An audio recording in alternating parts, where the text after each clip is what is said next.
This is not how we wanted it to go. You almost can't even make it up. It's that bad.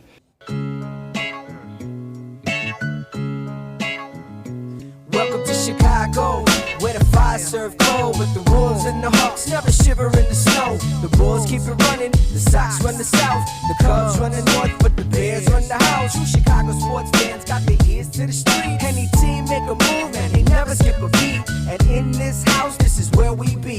Welcome to the show with E-Rock and Big Z. Welcome, welcome, welcome. Welcome to Chicago. Coming from the True Chicago Sports Fan Cave, this is the TCSF podcast with E-Rock and Big Z. Yeah. Episode 72 is brought to you by 606 Media, True Chicago Sports Fans, ACSI, and Grit Clothing Company. Don't forget to go to gritclothingco.com and get your official TCSF podcast t-shirts. Search for keyword True Chicago and use our promo code TrueFan15 for 15% off your entire order. That is TrueFan15. Get your official TCSF shirts now. It is the holidays, ladies and gentlemen. Go and get your gifts right now. That's right. Hit us up. We got some shirts. As always, I am Big Z, and I'm here with my boy, E-Rock. What up, E? What's up, C? What's up, ladies and gentlemen? Welcome in. Welcome to the show. Joining us today once again is the homie Gigantor, who filled in for me. Thank you very much, sir. How you doing, man? I'm good, man. How you doing? I'm good. Look, hey, I'm back in the saddle. Oh, boy. We're back in action. Blazing saddles. Uh-oh. Holidays are coming, right? Yeah. So I think we're ready, and we're firing all cylinders. It's football season. We got all our sports ready to go. And I want to tell y'all out there, if you are a first timer or a long timer, please remember to hit that subscribe button, that notify button, and go ahead and give us a review on your listening app of choice. And if you ask me, I would say just give us 5 stars, because that's cool. And don't forget, you can support the show with a monthly subscription at anchor.fm/True Chicago Sports Fans. Go over there, click on support, and you can subscribe for as low as 99 cents a month. Skip the Starbucks, give us your money. How about that? Yeah. It's the holidays. Help us make some extra money. Every little bit helps. And let me tell you something. If you like the show, tell your friends, and they'll tell their friends, and we can be friends. So let's all do the thing, and let's all do it right. Let's go. Hey, boys, what's up? Gigantor, how you been, man? Man, I've been great, dude. This week's been solid. I knocked something off the bucket list this week, so okay. I'm excited. Wait, no, you can't bring that up and not tell us what it is. So Friday, I finally got to see one of my favorite comedians, Bert Kreischer, live. Oh yeah, the machine. The Yeah. Machine. It was a fantastic show. It was a good time. Unfortunately, I had to go all the way to Rockford. Rockford ain't that bad. I've been to the Genesee. I saw, I think, Chris We were Rocker's actually way. at the Coronado. Okay. The Coronado Performing Arts. But yeah, it was good. I had Center Row Auditorium. Rockford, okay. There's nothing good in Rockford besides Magic Waters, let's be honest. Hey, man. Or whatever it's called now, I was Raging driving Waves. through a decent neighborhood, and all of a sudden it There's looked no like decent neighborhoods in Rockford. Then all of a sudden there was the apocalypse. It was like, what the hell? Them It was zombie insane. crackheads out there. But yeah, it was a great show. He put on a phenomenal show. He went a little bit longer than I think he wanted to, but it was awesome. So I guarantee, I say if you ever see him, get a chance to see him, check him out. He's great. Maybe next year when he comes back, we'll all go. Z. Yeah. So Z, how are you doing? How was your week? Pretty good. A little. I'm in recovery mode right now, so I'm like your computer rebooting it. It's in safe mode right now. Yes, right. So did you turn your liver off and turn it back on? Turn it off and turn it back on again. I left it at home charging because. No, man, we some bowling. We're doing all right, man. Again, I don't know what it is. I was literally looking at pictures from 2019, and my bowling scores were 180, 190. And I'm bowling with a house ball, or I just started with my own ball. And this is pre-surgery, pre-injury. So now I'm bowling like 120, 100. I'm like, So you're saying that after your surgery, you're playing with your balls a little bit differently? yes, I am. All right, so bowling, drinking, and teaching. We got the break coming up soon, which is 2 days, Monday, Tuesday. I think that's all we get to work. Okay. Yeah, sure. I mean, you have kids too. Don't you have the same break? Yeah, they got the same break, and my youngest is not ready for school yet, but You're like, I wish she was. yeah, she gets a permanent break. She gets to hang out at home with mom. But yeah, my oldest will be home soon, so I'm gonna take that. Whether whether the job says that Friday is a work day or not, I'm taking a day off because I'm not going to. We can't do that. You can't. If you take it, you don't get paid. No, I have actual like days banked that I'm going to use. No, we have bank days too. But I'm No, just saying, I mean from. Oh, I know what you're talking about. From going to Milwaukee, I got a bunch of days credited. It's because I work during the weekend. So he's like, I'm going to give you a couple of days. I'm like, I know when I'm going to use that day. You're like, I already filled out the calendar. Right, man. E, what you been up to? Look, again, another busy week. I actually been rocking my gear from Chuco Golf all week. Thank you so much for sending it over. We went over also to support my friends over at the LBC 12U fundraiser, the cheer team that my daughter used to be on. You know, she was asking me, why are you going to the fundraiser? I'm not even doing cheer anymore. And I was like, you know why? Because while you were doing that dancing and the flipping in the air, I'm going to hang out with the parents and we had a good time. So I'm going to go over there. I'm going to support them. And just like any other coach, you know what I mean? Like those kids, I mean, I didn't coach them in cheer, but I mean, they become your kids, the kids that you look after. They all play softball with us. You know, but. How many hot toddies did you have? Hot toddies, dude. We went through about 4 buckets of Coors. Oh boy. Yeah, me and the homie Steve. You know, tapping the Rockies. Who coaches with me. And I actually work with Steve too. So I mean, you know, it's a lot of Steve time. It's a lot of Steve time, and it's been a long time since we got to like hang out because we just, you know, the activities. So like hang out outside from coaching and work and stuff like that. So it was cool. But yeah, I mean, like I said earlier, the holidays are fast approaching, and them government checks just ain't cutting it. So let me tell you about a great opportunity with our friends over at ACSI. With over 50 expert technicians in the Chicagoland area, ACSI offers a one-stop shop for telecom wiring, whether residential cable installation, fiber to the home, or commercial structured cable wiring. ACSI is a proud partner of both Comcast and RCN. Guys, let me tell you the most impressive thing about ACSI. During these hard times, the ACSI crew did their thing during the COVID-19 pandemic, and ACSI was awarded HACIA's 2020 Contractor of the Year award. The best part is that ACSI is growing bigger and better than ever. ACSI is now hiring for field sales technicians and project managers. Check out acsi.tech. That's acsi.tech and click on careers to apply today. ACSI is an equal opportunity employer. Go get you a job. That's right. Ladies and gentlemen, we got a lot to talk about today. We got to talk about Justin Fields going out in the first half. Yeah, he went out with like Carson's for ribs. We're going to talk about the Bulls West Coast trip. The circus trip. Yeah, the circus trip. Quote unquote circus trip. Yeah. Little bit of action over there in the women's soccer. They almost got it done. And we also have former White Sox Gold Glover Yolmer Sanchez on the show today, ladies and gentlemen. Great interview. Young kid hoping he can come back to the White Sox. We're really excited about him. But first, this is the Big Three with Big Z. Thanks, E-Rock. I'm Big Z, and you're not. Now, for today's stories. Story number 1, and we're going to go over to the world of boxing. We had a pretty good card this past weekend. Terrence Crawford retained his WBO title after dropping Porter twice in the 10th round and forcing his corner to stop the fight. Terrence Crawford waited years to finally get the level of fight he deserved as welterweight world champion, and it was one of the top pound-for-pound fighters in the sport. On Saturday night, Crawford made good on the opportunity, surviving a ferocious effort from former two-time welterweight Sean Porter. And he retained his WBO welterweight title after scoring a TKO in the 10th round. Now, that's all good and dandy, but there was a lot of BS going on in that card. Yeah, there was. Top to bottom, there was early stoppages, there was doctor stoppages, there was all types of hot mess. Everyone was off their game. This was crazy because you had Porter winning the entire boxing match, and I was like scoring it. I'm like, okay, he's up 5-2, he's up 6-2, and I had Crawford losing this match because he was getting out muscled. So in the ninth, between the 9th and the 10th round, Crawford's corner says, "Hey, bro, you're losing this fight. You got to get into it." And literally, you see the mouth the word, "How the fuck am I losing this fight? What do you mean I'm losing this fight?" His corner's like, "Yeah, you're losing this fight. You're losing on the cards." So he gets up and knocks this dude out twice, and then his corner throws in the towel. Now, the kid still. I think the kid still had a little bit to give. I don't think it was an early stoppage by the corner.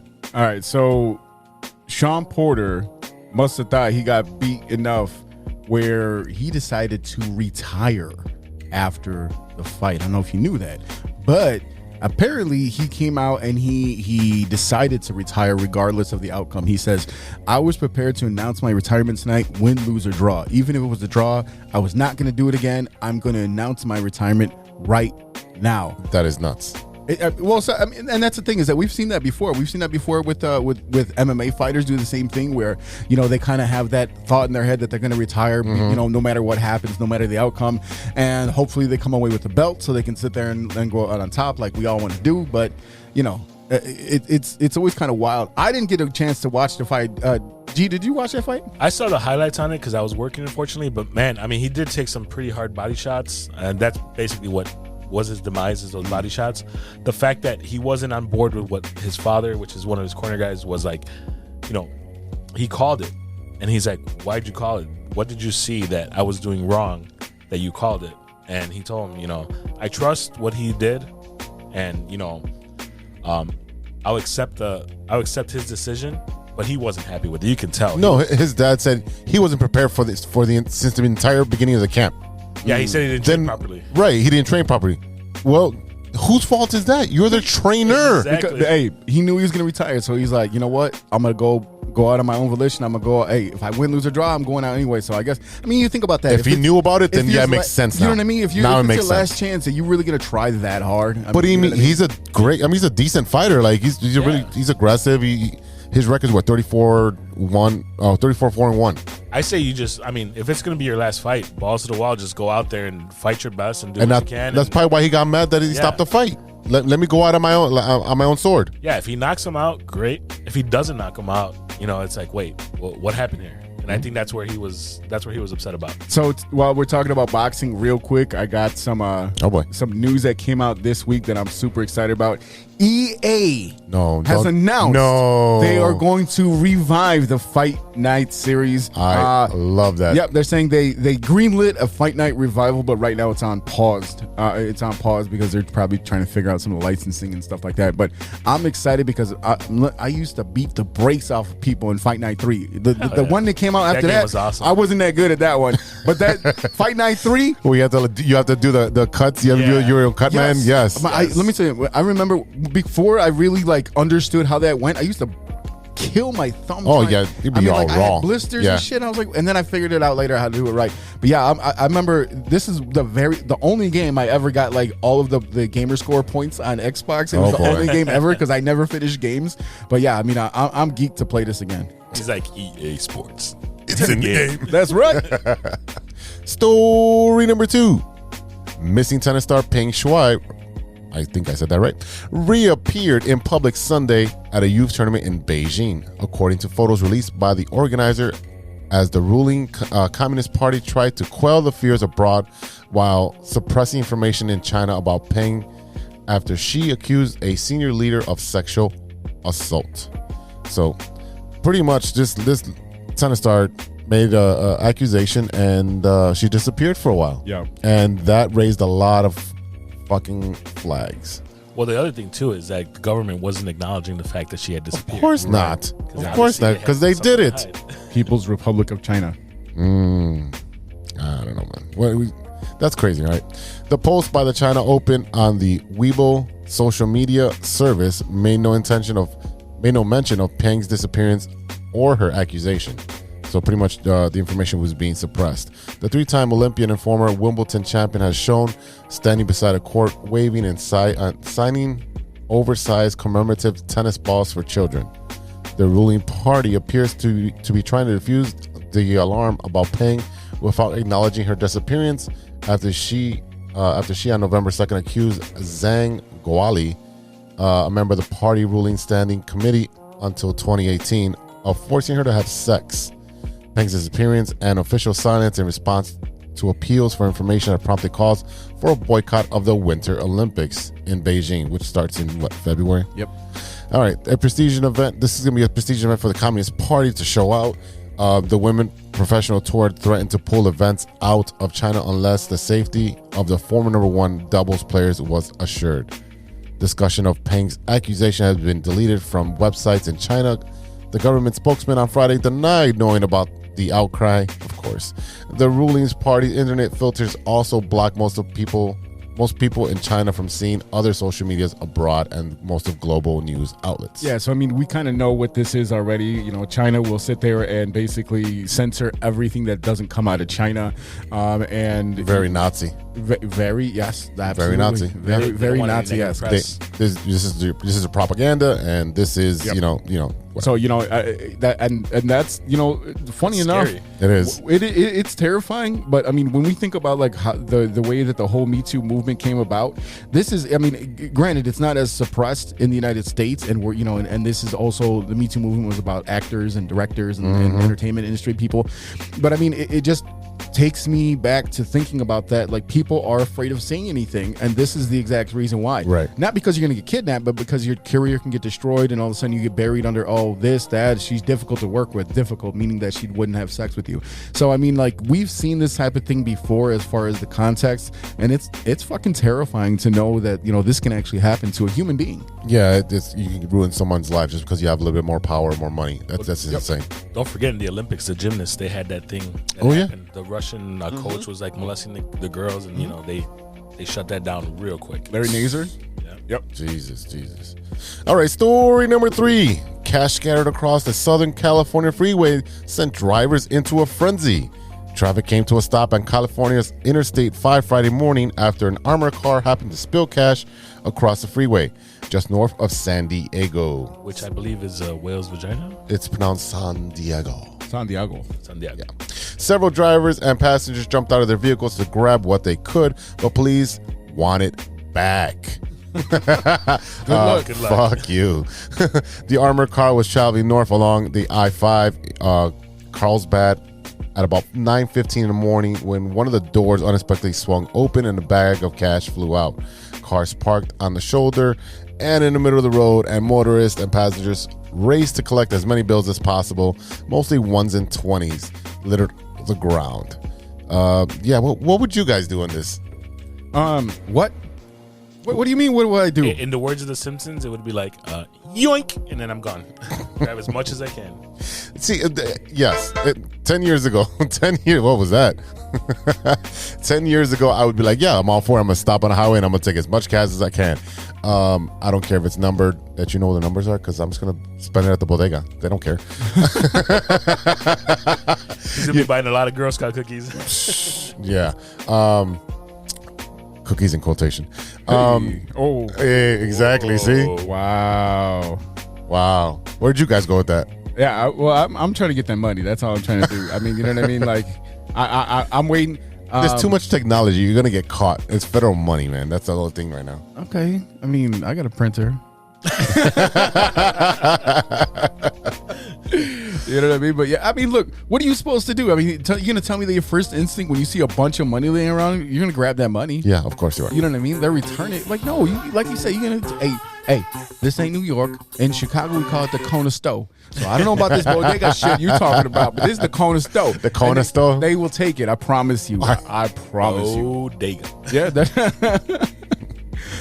All right, y'all. Let's take a quick break, and we'll be right back after a word from our sponsors.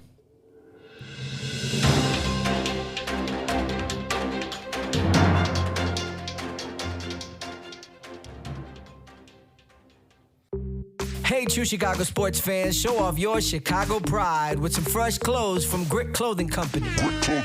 At Grit Clothing, they create that simple yet classic style that represents that Chicago Southside lifestyle. From t-shirts to hoodies, hats to glassware, they've got you covered. Grit has everything you need to represent your Chicago pride, so do it right now. Check out gritclothingco.com and use the promo code TrueFan15. TrueFan15 for 15% off your entire order. Let me say it again. That's gritclothingco.com and use the promo code TrueFan15 for 15% off of your entire order.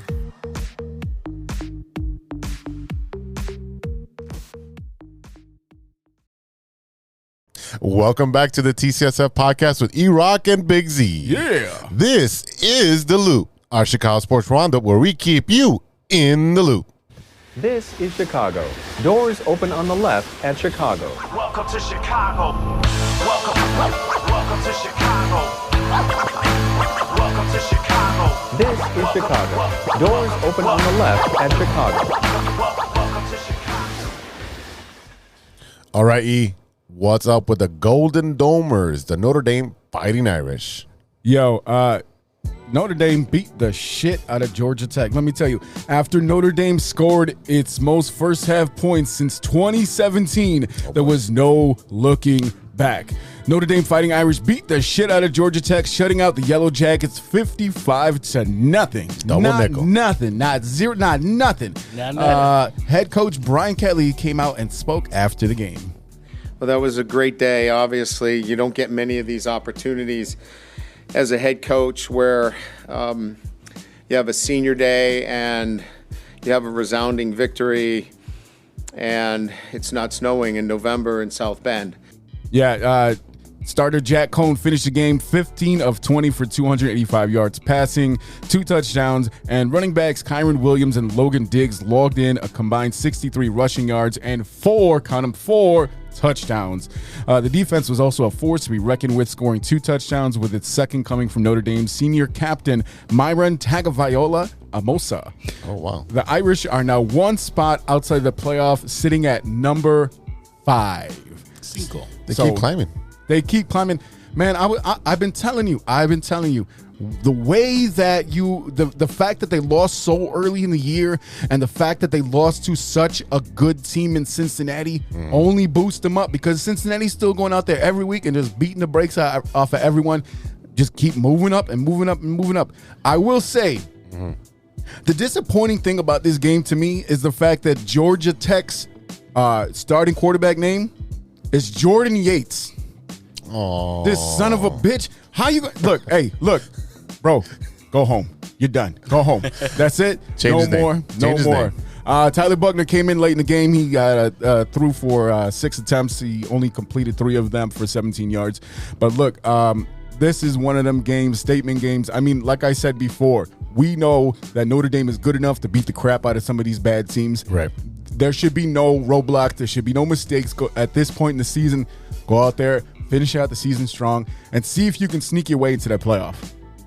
I mean, they'd be playing, what, Alabama? Or who's the top 4?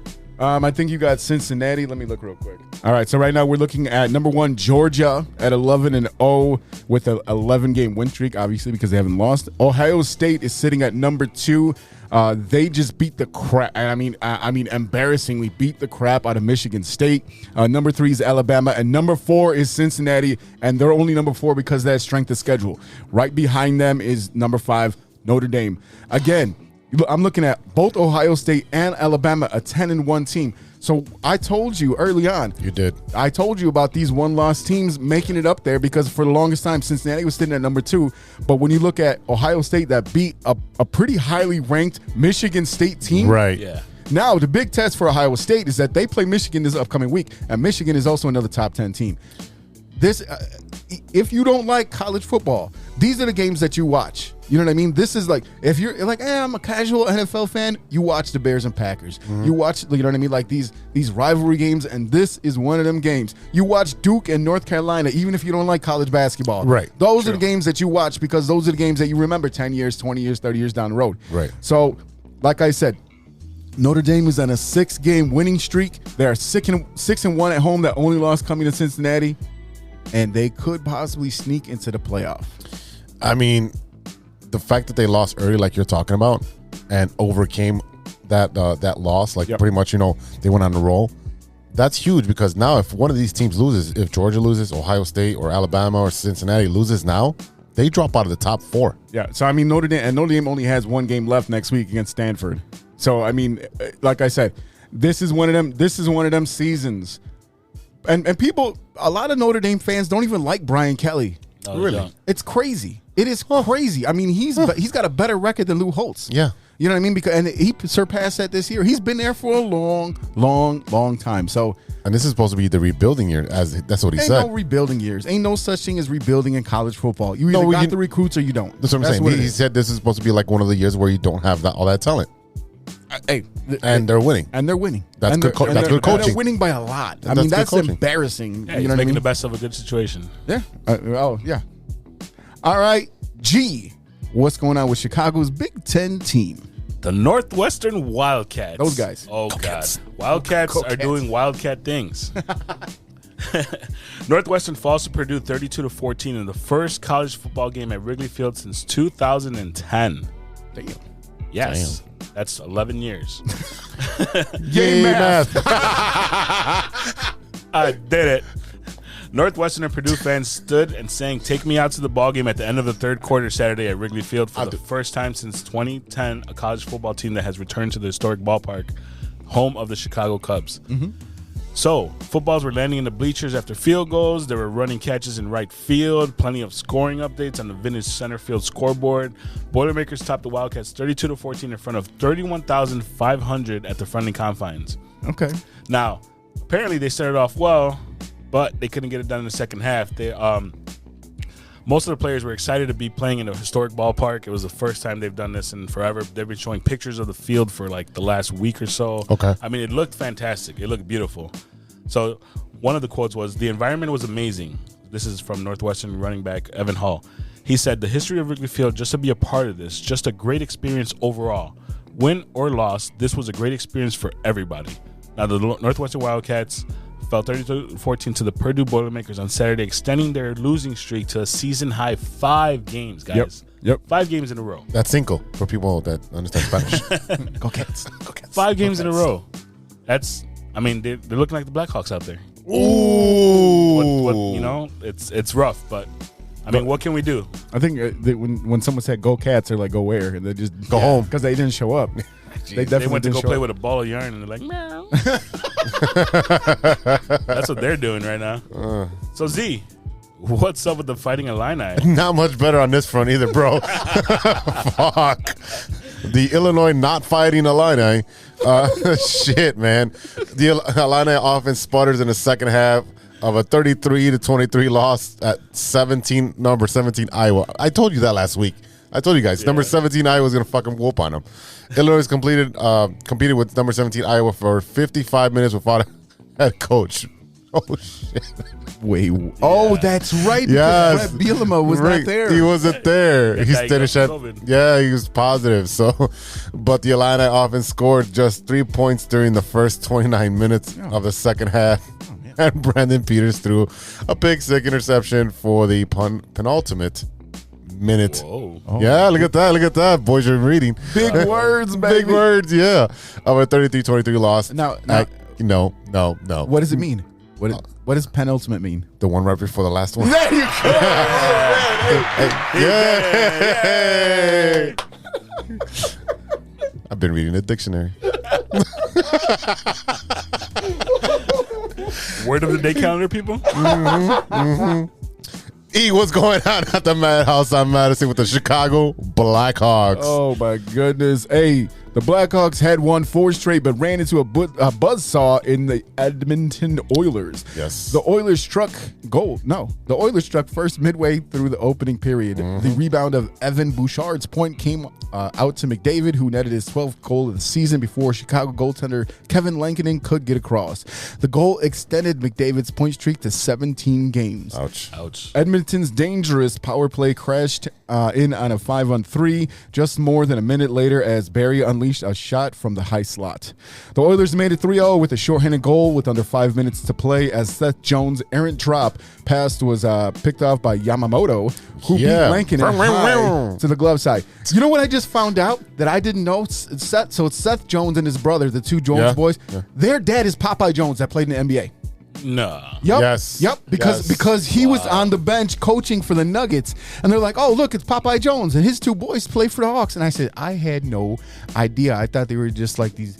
I thought it was a joke when someone told me that. No, No, for real. Because I mean, like, that's the thing is that you don't see a lot of black folks playing hockey. You know what I mean? They're sprinkled in there, but it's not a lot. So I mean, like, I thought it was just like some Canadian kids that grew up. I don't know. Some Canadian dart kids. Yeah, I mean, come shit. on. Yeah, so I mean, Edmonton, took them down. Blah blah blah. 5-2. Good shit. All right, the Chicago Blackhawks. Let's do that hockey. The Chicago Blackhawks have hired Rob Cookson as an assistant coach and promoted Mark Crawford to associate coach. The Blackhawks announced the moves before Wednesday night's games at Seattle. The 60-year-old Cookson has also worked on NHL staffs with Ottawa, Calgary, and Philadelphia. Rob's extensive NHL experience will complement our staff immediately, interim general manager Kyle Davidson said in a release. It's his fresh perspective, however, that will really benefit the team as we work on this transition. We look forward to Rob meeting us on this road trip, and I know he's eager to get going with the group. The Blackhawks have been working with a smaller staff since coach Jeremy Colleton and assistants Thomas Meitel and Sheldon Brookbank were fired on November 6th. Derek King was promoted from the minors, replacing Colleton on an interim basis. And like I said, Walter White is doing a great job with the Blackhawks. Last 5 games, 4-1. I mean, you can't beat that after a change. He's the one who knocks, man. Hey, what did I say?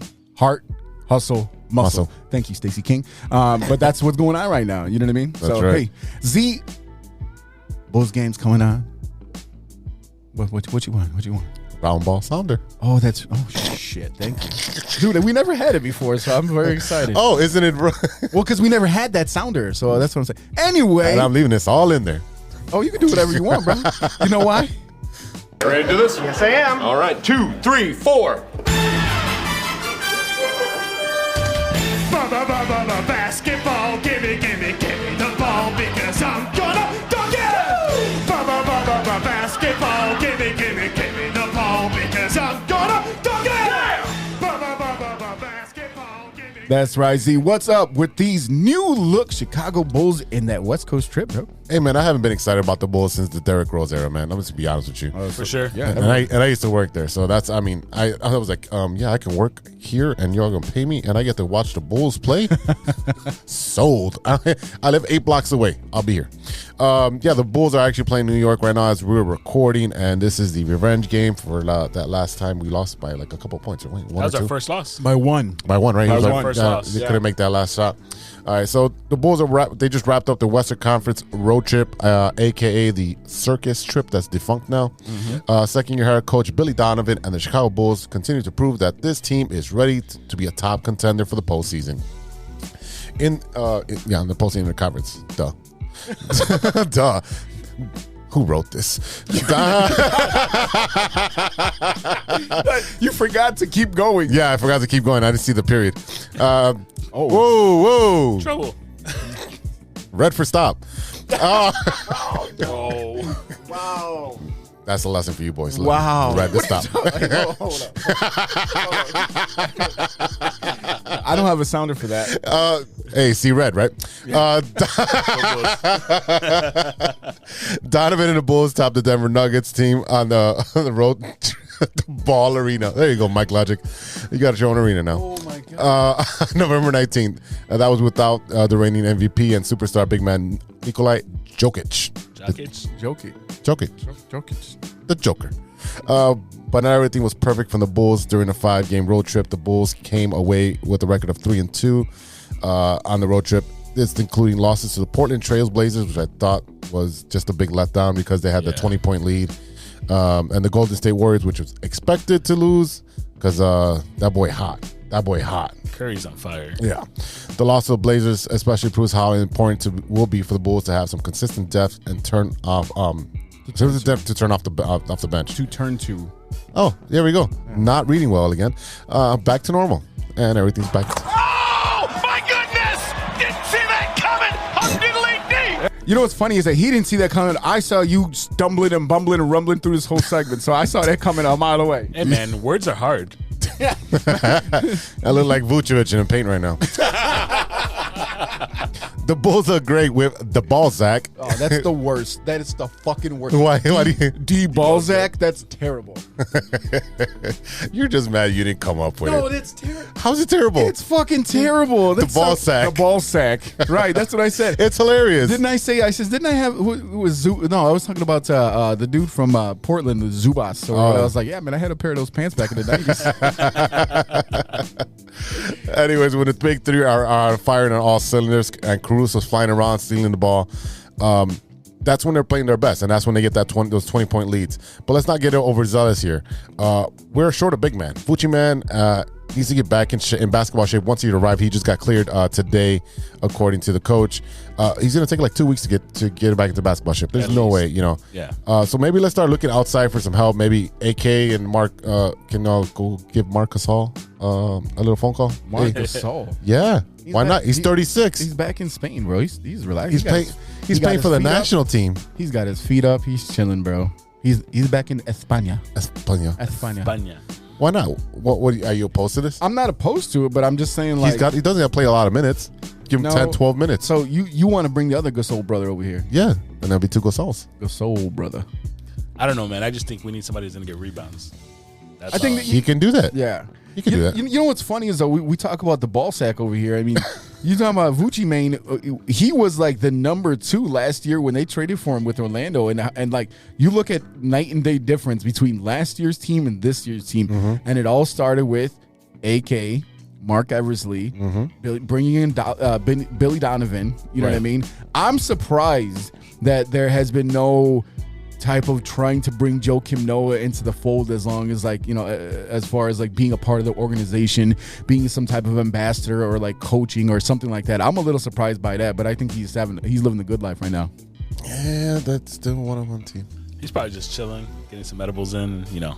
Oh, well, I heard a little bit of him on the Barstool Sports, like Pardon My Take podcast. Okay. And he was talking about, you know, his relationship with LeBron and playing against him and things like that. And you could just, because they stream it, the video of it, and you could see the frustration. And you saw him for a moment just still pause and just let that sit in the air for a second and just like, man, I still fucking hate that we lost that, because he's thinking about when Derek got hurt. Because with the way that they were going up against LeBron that one particular year, they could have took it. So and that's the thing, is that it's still, years and years and years later, it still just sits there, and he thinks about that moment constantly. So do we. That killed their momentum. They were doing good, and then it's like, but that's what I'm saying is, like, you know, like I like the direction that this team is going. I think they've gelled very quickly, like we were talking about with Mike last week. They somehow gelled quickly, like they've been playing together for years, but that's because they all have a similar skill level, so they can actually get up there and trust each other to do the job. Zach does take a lot of the shots on his own, and you know, I want him to drive to the basket more. Right. Yeah. The thing is that he's been described as a 3-point shooter who can drive. He needs to become a guy that drives to the basket more. He needs to be more assertive, and just to your point, he needs to be more assertive, especially in the beginning of the game. He's looking to facilitate, get everyone else started. It's like, dude, work the offense and be aggressive and be somebody that they want to stop. Then you can facilitate, and everyone else will be open. But you got Lonzo out there. So check this out. My view on that is, if he does, remember back in the days when he used to be like the dunk champ, he used to jump in there and do like the dunk contest and stuff. Let him be a driver. Let DeRozan and Ball take the shots. He can get in there, get some rebounds if he needs to. When Zach gets hot, he's hot. Yes. Yeah. And the thing is, he'll do that like 4 or 5 minutes in some part of the game where he gets hot, and then there's a heat check where he's shooting from 50 feet. But this is, and you're not wrong about the heat check, because I've seen him do that a few Yeah. times. Yeah, he does. But the thing is, too, is you got to remember, early in his career when he was going for the dunk contest and he won the dunk contest. Now the Bulls have 2 dunk contest winners on their team right now. Yes, You know they that's do. because he got Derrick Jones. But the thing is that if you look at guys like Dwayne Wade and Derrick Rose, as time went on, yes, they drove to the basket a lot more, especially Dwayne Wade, because you used to see him on the ground on his ass all the time. So you get Zach LaVine towards the ACL, and now he's learning how to develop his game differently, so he doesn't always have to drive, but he does need to do that a little bit more. That's what I think. I think part of it might be that his thumb is injured on the off shooting hand. Yes. So you don't want to get hit in the hand and then it becoming a bigger issue. So, the Bulls look good. I just don't. I don't trust Tony Bradley as a big man. He fumbles the ball all the time.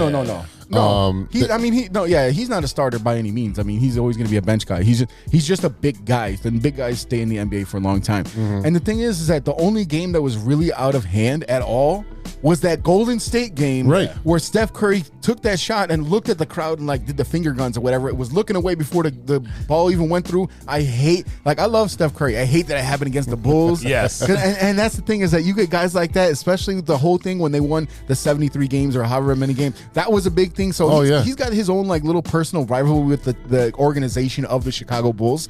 But I mean, that was, like I said, the only game that was really out of hand at all.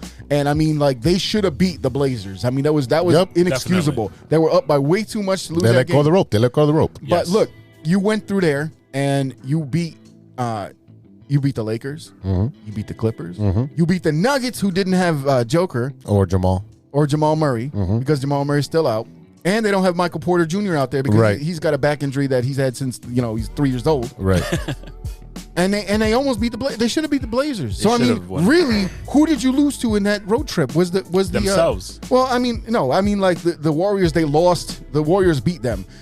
They beat themselves against the Blazers. But I Right. mean, that was a fan. I don't think we really knew what to expect out of this team on that road trip.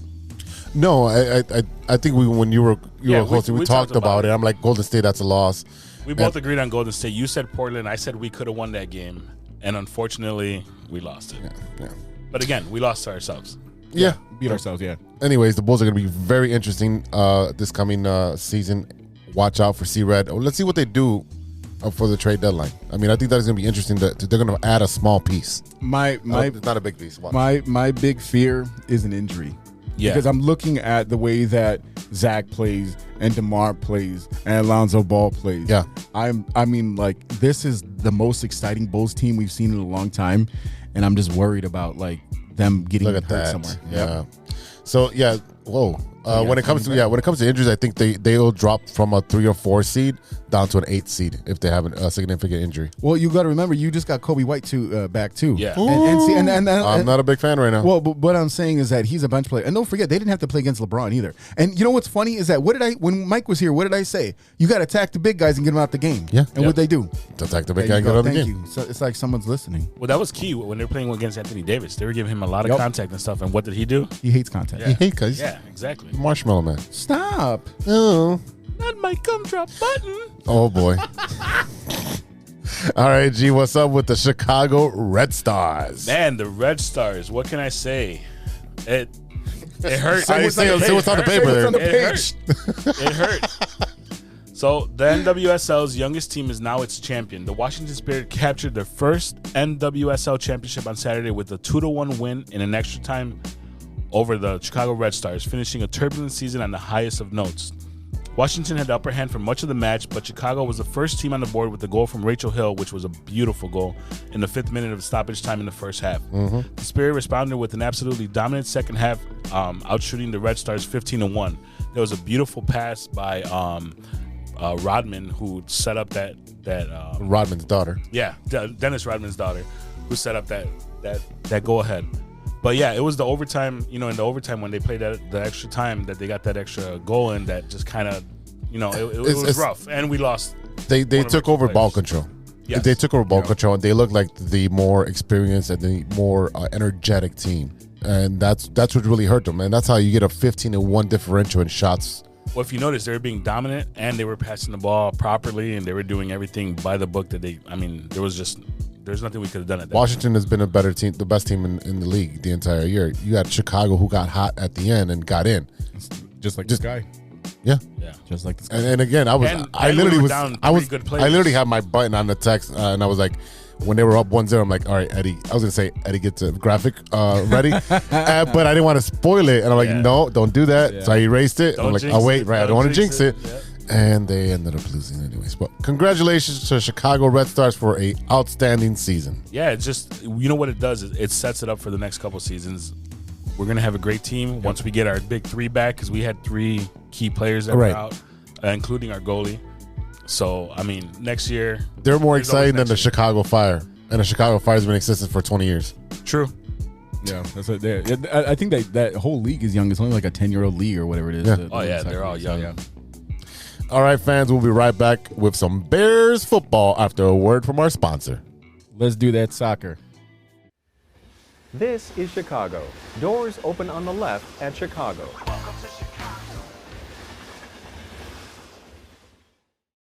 We all know that 2020 was no joke, and with an ever-changing world climate, many people are looking for a new opportunity. Guys, are you looking for a career that rewards effort and makes you feel valued as a team member? Let me tell you a little about our friends at ACSI. ACSI is a certified RCN business agent. They provide the same RCN services with a personalized touch. Their sales and technician teams work hand in hand, ensuring your experience will be smooth and pleasant. Gone are the days of being transferred from one person to the next. At ACSI, they handle everything from start to finish. It's never been so easy to get internet service. ACSI is a growing Chicagoland company that encourages personal growth and rewards perseverance. As they expand, they're looking for passionate, responsible, and honest professionals to join their team. A career with ACSI means you'll be part of a hardworking, flexible, and dynamic team that is a leader in the installation of cable and internet services in the Chicagoland area. Best of all, ACSI was awarded Hacia's 2020 Contractor of the Year Award. Are you ready to grow with a local Chicago company on the rise? Check out acsi.tech and click on careers to get started. That's acsi.tech and click on careers. Welcome back to the TCSF podcast with E-Rock and Big Z. Yeah. Are you ready for some football? I hope so. I am. I don't know about the Bears. This is 3 and Out.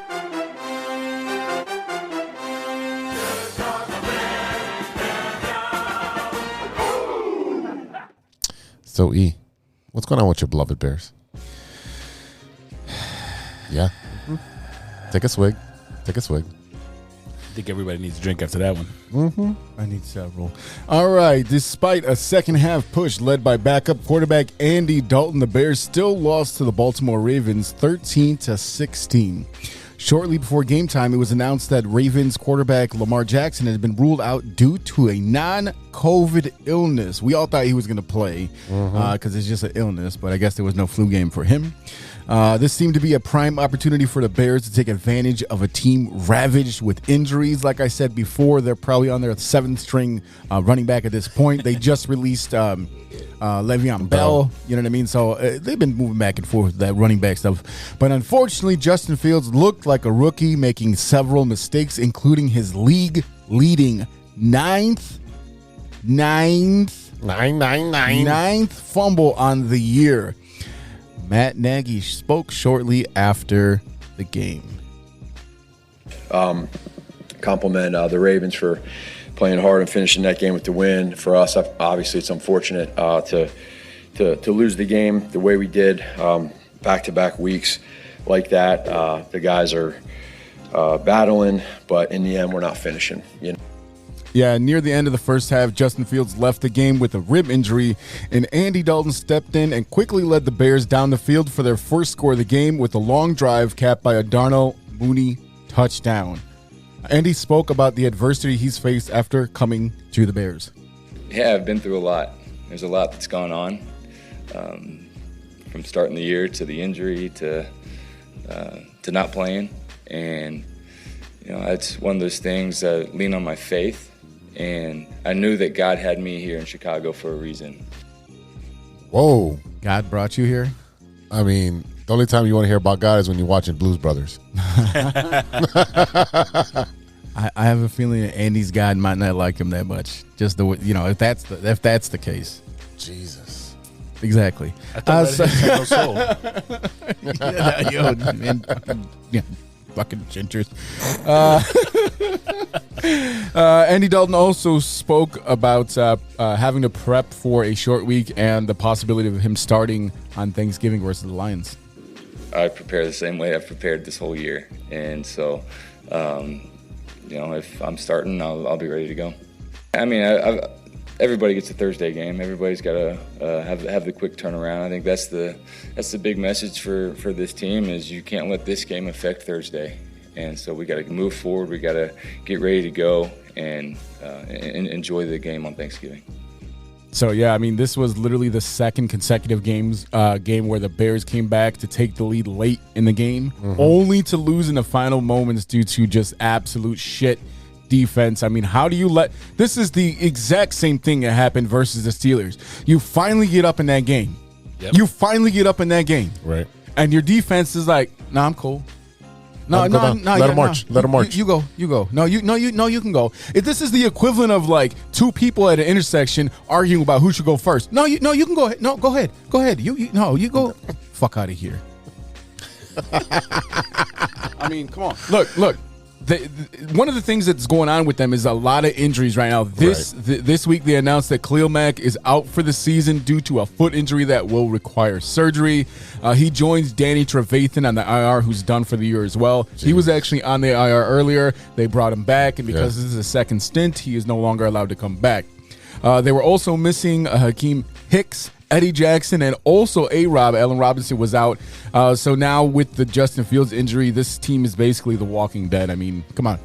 I never watched that show, but I'm pretty sure that's not a good thing. No, not at all. Not at all. So oddly enough, the one big, bright, shining star has been Robert Quinn. And like I said, maybe he was influenced by his sister's performance in the Olympics.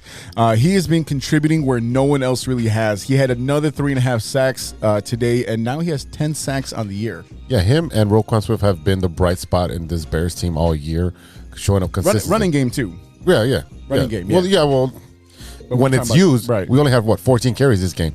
I mean, look, you look at the way that they've been running, and we have seen definite progression on the offensive line. We saw Larry Borum. We saw a couple of bad calls against him today too, but he's a rookie. But I mean, like, young guy. Justin Fields only threw 11 times, completing 4, only 79 yards. Andy Dalton ended up with 11 for 23 with 201 yards and 2 touchdowns. And again, that was just in the one half of football, basically, because he was, he came in later. I mean, Montgomery, 14 carries, 58 yards. Justin Fields rushed 4 times for 23 yards. Khalil Herbert only had 1 carry, and Jakeem Grant, which is their punt returner, had 1 carry, which is weird. Mooney, again, bright spot, 5 receptions, 121 yards, Number 1. and a touchdown. And also Marquise Goodwin, 4 receptions, 104 yards, and a touchdown. Jimmy Graham with 2 receptions as well. Komet, Montgomery, Grant, and Demir Bird also had a catch. So it was weird. It was really weird because that first half, Darnell Mooney had no catches because he was, he was being defended by now he's the number 1, so he's getting defended, with the best defender out there. Goodwin couldn't catch anything in the first half either. Graham, he came out of nowhere. Where did he show up? This is the thing, is that Justin Fields is playing like a rookie. Yeah. Now but we knew that he was going to make mistakes. So here, look. The Bears going to play the Lions again on Thursday, just like on Thanksgiving, just like they did last year, right? Yeah. Okay.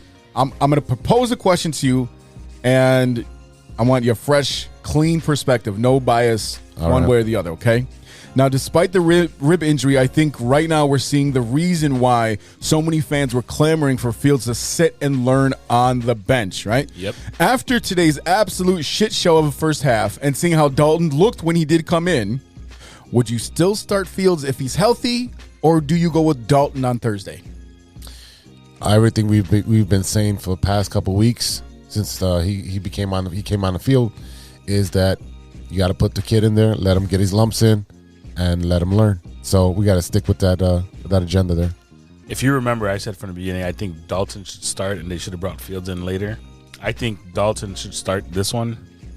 Give Fields a chance to heal up a little bit, because he's been taking a lot of hits over the last couple games. He hasn't been getting the calls that he should have been getting, and he's been getting wrecked. Yeah, but if he's healthy, that's what you're talking about. If Fields is healthy, there's no issue for him to start. I'm sorry. I've had bruised ribs. Even if you're healthy, you're not healthy. I know. I've cracked a rib. It takes forever. Yeah. So, and again, we don't know what the prognosis is. We'll find out Monday afternoon. And let's not forget, Jared Goff did not play today for the Lions. Right. Because he was out.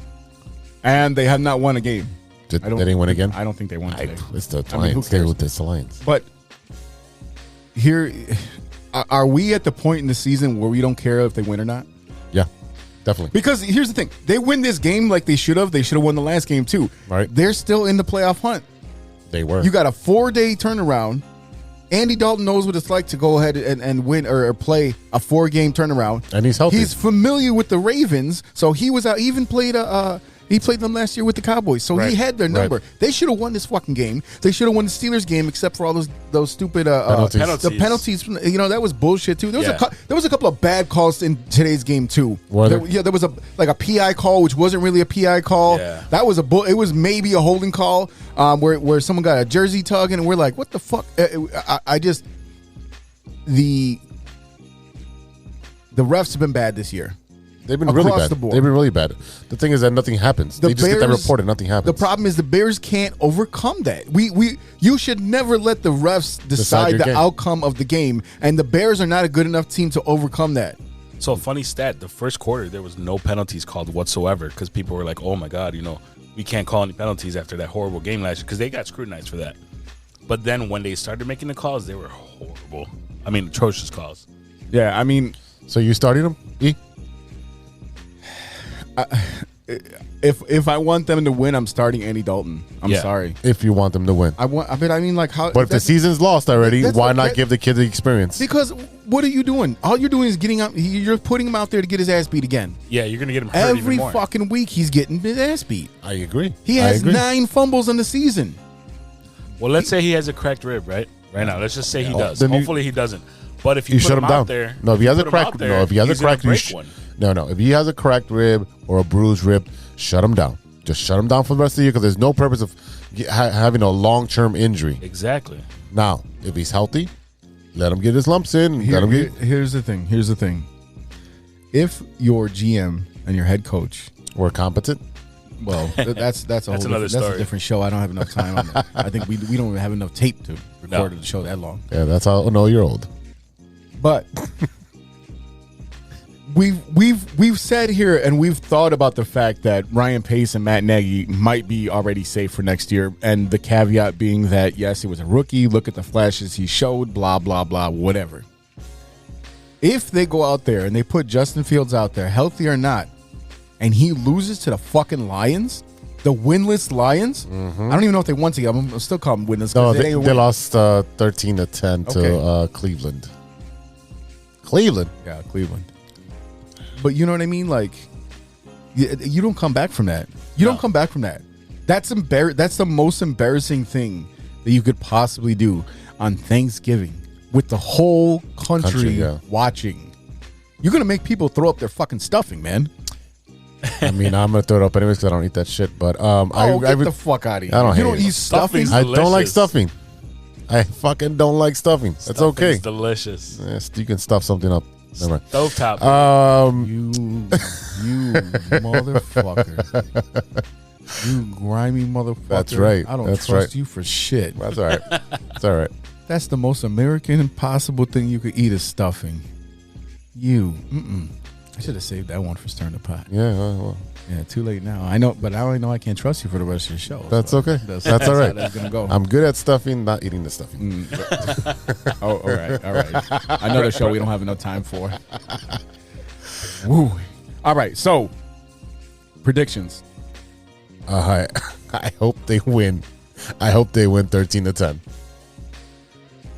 I'm gonna say Dalton starts, and I'm gonna say 24-21. Whoa! Wow, that's a lot of points. I got Dalton starting. Have you seen our defense in the fourth quarter? That's the problem. And that's the problem is that they've been solid. Yeah. No, they've been solid for the whole game except for like the last 2 minutes of the game, and they're like, "Nah, I'm good. I don't want to play no more." Yeah, and it's a stupid rule in the NFL during the 2-minute warning. Yeah, that was some as if your offense subs, you have to let the defense sub. And they don't. You don't have to allow the defense to sub, and the Bears got caught like that too. Yeah. That's stupid. That's again not knowing what the rules are, not knowing your personnel. But you're trying to sub your players out. This is a normal thing, and the Ravens took advantage of it. Yeah, gotcha, bitch. Yeah. That's what happened. So look, I'm going 17-6 Bears. 6, holding them to 6. Yeah. I mean, no touchdown whatsoever. Yeah, I mean, look, this is not a good team, and if they learn anything, I mean, again, it's you only got a 4-day break. I think Andy Dalton starts, and I think they do whatever they can to beat this team, a division rival who hasn't won shit. You gotta you got to beat them. You gotta be careful. You gotta be careful. But the Lions have been in a lot of these games where they just give it up at the end. 100%. That's how they lost to the Ravens. Well, that's how they tied with the fucking Steelers. That's how the Bears are playing too, though. Exactly. Look at 16 and 15, 26-20, 27-17, 41-33. I mean, besides that Packer game when they got blown out, Ravens 17-19, Bears 24-14. I mean, they're in the game. 17-19 to the Vikings. Mm-hmm. I mean, they're in all these games. Hey, except the Eagles, 44-6. Jesus Christ! At least the Packers lost today. That's to true. the Vikings. So today's a good day. Today's a good day. Yeah, except for all the other bullshit. But anyway, all right, y'all. We'll be right back, and we will have former White Sox player Yolmer Sanchez. Oh yeah, this is weird. What this? Who wrote this? I didn't write this. I wrote that. Okay, that's why it's all fucked up. All right, y'all. We're gonna take a quick break, and we come back. We're gonna talk to former White Sox Gold Glover Yolmer Sanchez.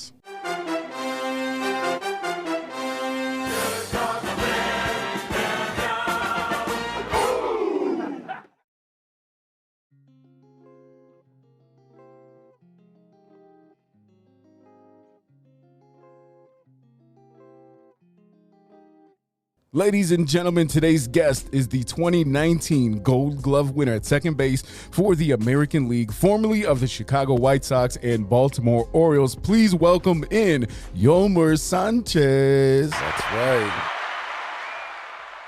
Thank you, Yolmer, for joining us. Guys. Thank you. Oh, thank you. Thank you for the opportunity. Absolutely, man. I mean, hey, man, how you been, man? Baseball's season's over. What you been doing with yourself?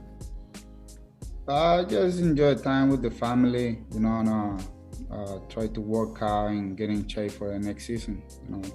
Enjoy time with my kids. I got 2 boys, and try to do some business too outside of baseball. Okay, all right. Yeah, so I mean, tell us a little bit about your family. I mean, what did your parents do for a living when you were growing up? Well, my dad is military. He was a military back in Venezuela. Okay. And my mom was she was at home all the time with us, take us to school, practice, baseball, and everything. So she had the hard job. Yes, she had a hard job. So, what was it like growing up in Venezuela? Tell us about your about growing up there and then your transition to the United States. Yeah, I mean, the transition was hard because when I get here, I got zero English on me, nothing, and learn about everything, and it was hard. But I have a really good friend. They help me. They help me with how everything goes here. They teach me how everything I know about business, about baseball. Come from Venezuela is totally different, So when I get here, I have to learn everything, but I got good friends. They help me. Oh, that's great. That's great. So, who did you already have someone that you knew here in the States when you came? Did you already know somebody here? No, not really. But as a Venezuelan, when you see a kid with 19 years old, 18 years old, you just try to help him. So that's what I get from a couple guys from Venezuela. Okay. It was when I get here, I met with Miguel Gonzalez, which is he's a bullpen coach right now. Okay. Bullpen catcher for the White Sox. Okay. And he helped me a lot. Gregory Infantes and Hector Jimenez, Ray Olmedo, they helped me a lot. So, Yolmer, how did you get started playing baseball? My mom and my dad always told me that was my passion. I started playing baseball when I was 3.5 years old. Oh wow! And I never stopped since. Yeah, so pretty much my whole life is being baseball. And one of the things I posted a picture like a long time ago, but when I started playing, I was so young that I cannot play in the real game with the team that I was practicing. And so my dad went to get a uniform for me, and he get a White Sox uniform. Oh wow! That was my first. Yeah, that was my first ever uniform. And, it was destiny. I ended up signing with the White Sox and play a professional baseball player with the team. So it's pretty cool. That's awesome foreshadowing right there. Did you have any other family members who played baseball?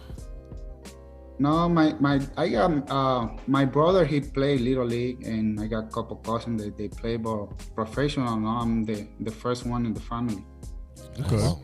So tell us. I got a cousin that he signed with the Yankees like 2 months ago. Oh wow. Okay. But yeah, I'm the first, and he gonna be the second one. That's beautiful.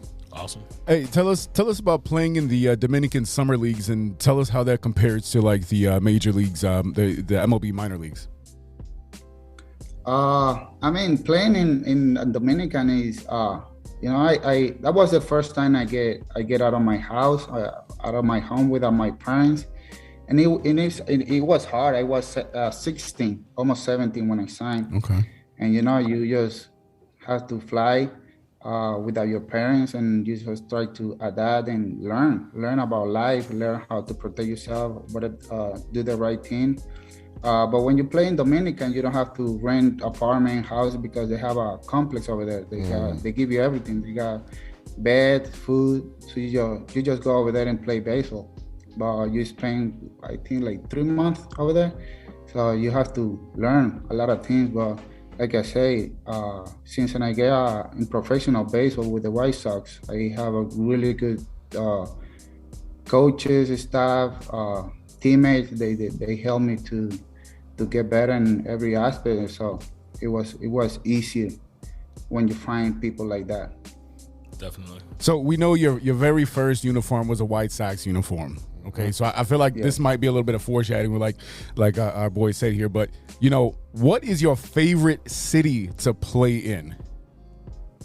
Favorite city? I think I only play with the White Sox in big leagues. I play a little bit with Brave, and been training with San Francisco and Baltimore. But I think big league, I think your home ballpark is the best. You have the fans cheering for you, for your team, and I think that's special. Play at home, and that for me is the best city is playing in your home ballpark.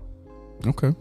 So what city? I mean, you think about all the when you went on the road, which city had your favorite food? When you went on the road, is I think every ballpark is special. You have the opportunity to play in a lot of ballparks, but I think Boston is one of the best. Boston, Yankees, just because like the history and the fans, they really get into the game, and loud, really loud. So I like that energy that makes me like that, keep me going. So it's really fun to play in Boston in New York. Yeah, that makes sense. Yeah, that makes perfect sense.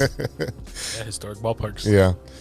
So I had something that I saw your career go, from the minor leagues to the White Sox, and something that really that grabbed my attention is when you changed your name from Carlos to Yolmer.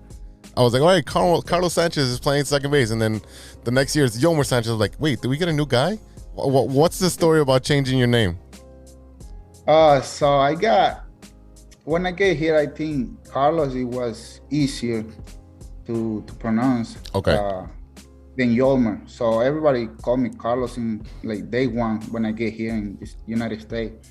So that year, I came to spring training, and they asked me, hey, what name do you want to use? I don't know why they asked me, but I said I want to go with my first name, because I got 5 names, and a lot of people don't know that, but I got five names. So I said, okay, I want to go with Yolmer. So that's why now Yolmer Sanchez. I mean, that's kind of like Mike Stanton, where he's Giancarlo Stanton, but when he first came into the league, he was known as Mike Stanton when he first came up. So, I mean, I think that maybe just to get a little bit of recognition and be like, hey, wait a minute, just so y'all know, that was just for you. My real name is this. So I totally get that. Just to kind of make people more comfortable with like understanding and how to say it and things like that.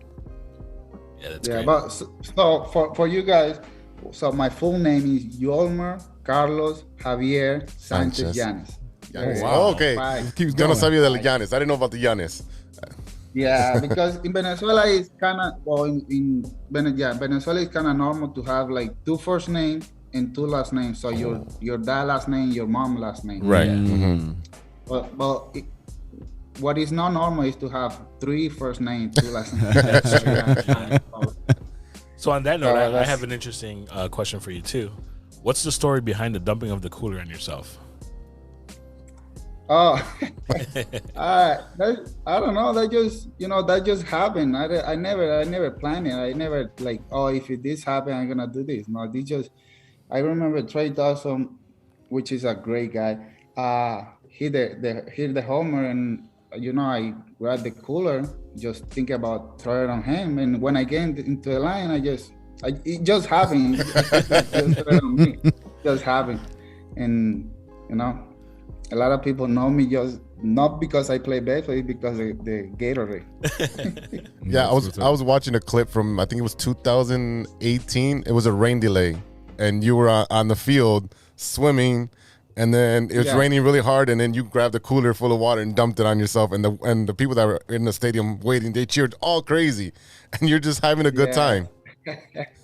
Yeah, I mean that's something that, because I always like to have fun, and that's something that came to my mind. And I think I asked Abreu Pito, who was in the dog, and I asked, hey, can I do this? You want me to do this? And he said, okay, go ahead, and I did it. Nice. So I mean, talking a little bit about your teammates, who did you get along with best while you were on the White Sox? I mean, a lot of great guys in that team, and Abreu is a great guy, but I have a really good relationship inside the clubhouse. I got a good relationship with DA because we play second and short. Yeah. We got a really good communication, but they have really good guys in the team. So pretty much with everybody. Okay. Who are the 3 people who have been the most influential to you? Oh, I think my dad, my mom, and definitely my wife. My Okay. wife Awesome. helped me a she been teaching me a lot, and changed the way that I think. She helped me a lot. She's been a really great support for me, and yeah, I think those are the 3 people: my dad, my mom, and my wife. That's awesome. All right, man. Yeah, and my kids. I cannot leave my kids out of there. I think they are the one they teach me the most. Yes. About life, not about baseball, but about life. How, like, true love, how to be patient. I try to be the best teacher for them and everything. So I think those little persons, they wait for me at home every night when I get out of the ball games. They've been teaching me a lot. Yeah, I'm with you on that, because to me, like, the love of your children is the most pure love that you can have, and I think as a parent, as you grow as a parent and your children grow, it's important to not only teach them what you feel like they should know in their life, but accept the lessons that they teach you as well. So, I mean, that's a fantastic answer. I love that answer, man. Yeah. So, look, what one thing in your life, either professionally or personally, what's the one thing that you're most proud of?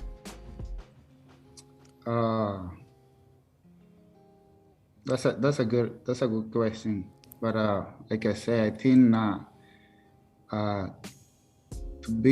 since I became a father, that changed my life since day one. Changed the way that I think about life. I have to think better before I do something, because those kids look at me and they try to be like me. Especially my oldest son. He just tried to be like me every day. He say, "Hey, Dad, I wanna be like you. I wanna play in big league. I wanna do this." So just to be the best example for them, I have to be careful for what I do or what I say, and just to be a fighter, I think is the best thing it happened to me. Okay. Yolmer, if I have to pick one, if I have to pick one, but it's a lot of moments in my life that I'm really proud. Get to play in big leagues, win a Gold Glove. There's a lot of things that I'm really proud of myself, but my kid is number one in everything. That's beautiful. That's awesome, beautiful. Yeah. Yolmer, if you weren't playing baseball, what would you want to do for a living? If I don't play in baseball, well, I don't know. I think I have a lot of ideas and especially because my wife, she pushed me, and she don't have limits, and right, like I say, right now we start a real estate business. We got property, and that's I like it a lot. I like it a lot, but right now it's something that really take a lot of time. But so my wife is the one that take care of that business right now. But I don't know. I would like to one day be a coach, but minor league coach. But because I wanna help a kid to get to the big leagues. As a baseball player, I know how hard is that.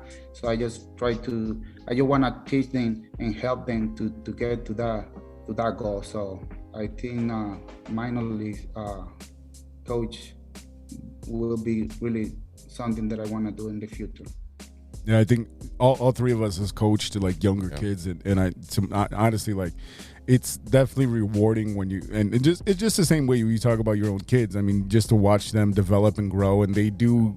Any child that you coach becomes one of your kids. Yeah, they do. And you worry about them, and you think about them, and how can I help them get better day in, day out. So I mean, that's a very noble thing. And again, honestly, like, it comes all down to being a parent and wanting to help other children or other players and younger people as well. Yeah, instilling your. Yeah, and when do you see that those person that you help, like, go a long way, like, right. If you start a helping kid right now, and then in the future you sit in the big league, you feel proud and you feel like you do something to change their life. So yes, that's something that I want to do. Absolutely. So what's next for Yolmer Sanchez? I don't know, prepare myself, getting ready for the next season, and get back to the big league. That's what I want to do. I have to make a couple adjustments, but I know the next year is going to be a great year, and just working hard. Yolmer, if you could pick any team to go to, what team would you go to? Yeah. This is a business. I know this is a business, but I played 12 years with the White Sox, and something that it will feel really great for me is to win a World Series with the White Sox. But if it's not, I wish them the best. It was really hard for me to see how they lost against the Houston this year. Yeah. But I just wanna help team to win game and show that I can still play in the best level and win world champions. Yeah, that's awesome. That's what's up. All right, Yolmer, thank you so much for being here. It was a blast, and we look forward to having you back on the show once again. We wish you all the best in the career, and I'm going to keep following you because you're one of my favorite players on the White Sox. Thank you. Thank you, guys. Yeah, thanks for being on. For the opportunity. Yes, let me know so I can keep practicing my English. So. Oh yeah, for sure. Yeah, you're gonna be our Aussie Guian. Yeah, there you go. Maybe next time you're in Chicago, we take you out for food. Keep practice my English, so anytime, just let me know, guys. Absolutely. All right, thank you so much, Yolmer. Hey, thanks, Yolmer. Thank you so much. Okay, gracias. Lo vemos. Buena suerte. Nos vemos. Gracias. All right, y'all. Let's take a quick break, and we'll be right back with Stirring the Pot after a word from our sponsors. Hey, true Chicago sports fans, show off your Chicago pride with some fresh clothes from Grit Clothing Company. At Grit Clothing, they create that simple yet classic style that represents that Chicago Southside lifestyle. From t-shirts to hoodies, hats to glassware, they've got you covered. Grit has everything you need to represent your Chicago pride. So do it right now. Check out gritclothingco.com and use the promo code TrueFan15. TrueFan15 for 15% off your entire order. Let me say it again. That's gritclothingco.com and use the promo code TrueFan15 for 15% off of your entire order.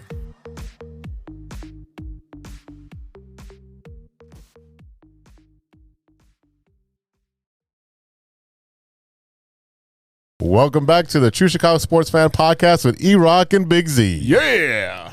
It's that time again, brother. Oh, boy. You know what time it is. Uh-oh. It's time for Stirring the Pot. All right, bro. So What you got? What you got? You gonna throw back this year? We're gonna bring it back. We're gonna take it back way back into time. So now we had a discussion last year. During the whole month of November, we did the Thanksgiving themes, right? Right. We talked just now about you being just the worst person ever because you don't like stuffing. You know where to stuff it. Yeah, in the bird, man. In the bird. In the bird. Bird. The bird is the word. There you go, right there. So I'm gonna bring it back. Cranberry sauce. Ooh. Cranberry sauce. I'm gonna start with Z.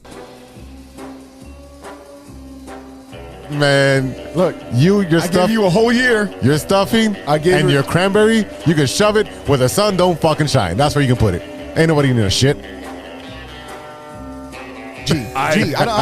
you're done. Hey, to quote Abby, you're done. Z. G. I have to disagree with you, bro.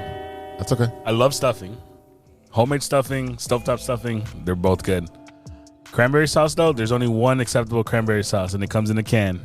So to make this clear, Z, no stuffing, no cranberry. No. G, stuffing cranberry. Yep. What? Did we just become best friends? Yep. That's motherfucking right. Once again, I am in the majority because even when I'm alone, I am right. Once again, ladies and gentlemen, I am absolutely correct. Not you are absolutely correct. I am absolutely he's happy correct. he's got friends in his top 8 again. Don't be invading my space. The fuck out of here. And one of them isn't Tom. Oh boy. I think that guy's creeping around on Facebook too. I think I've seen him post a couple times. Anyway, so now that we know I'm correct, that means that all is right in the world. Once again, ladies and gentlemen, you're welcome. Let me ask you guys a question. Before we go, what you looking at? What are you watching that isn't sports? So I caught up on some Marvel since it got released. The Shang-Chi 10 Rings story of the 10 Rings. It was phenomenal, dude. It had its own original story. It did touch base with what the Marvel Universe is doing and what they're going to do and how the 10 Rings are going to affect the universe going forward. Highly recommend it, and watch the extra scenes at the end as well. And I watched Black Widow, which I've been kind of procrastinating on because I didn't think it was going to be that good. It was decent, and it also sets up the next chapter for the new Black Widow. If you haven't watched it, then whatever. I just spoiled it for you. I don't care. I haven't watched it, but okay. Well, welcome to the club. Yeah, there you go. Thank you, sir. All right, Gigantor, what you been watching? So I also went Marvel themed with Hit Monkey, which is on Hulu. It's a brand new animated show. It's a little more adult, but it's great. It's based on a character that was seen in Deadpool before, and great show so far. Jason Sudeikis is in it. Olivia Munn, George Takei. I'm in. So definitely you should check it out. And the other thing I started watching, which for me it's kind of a big deal, is the live action Cowboy Bebop, which is on Netflix. Yep. Cowboy Bebop was one of my favorite animes growing up. I used to watch the heck out of it. I think I've seen it like maybe 10 times. But the live action is pretty good. It's nice to see John Cho, who played Harold on Harold and Kumar, as the lead character. So far, I'm loving it. The scenes are shot beautifully. I'm liking the story. They made some changes, but, they're not bad. Okay.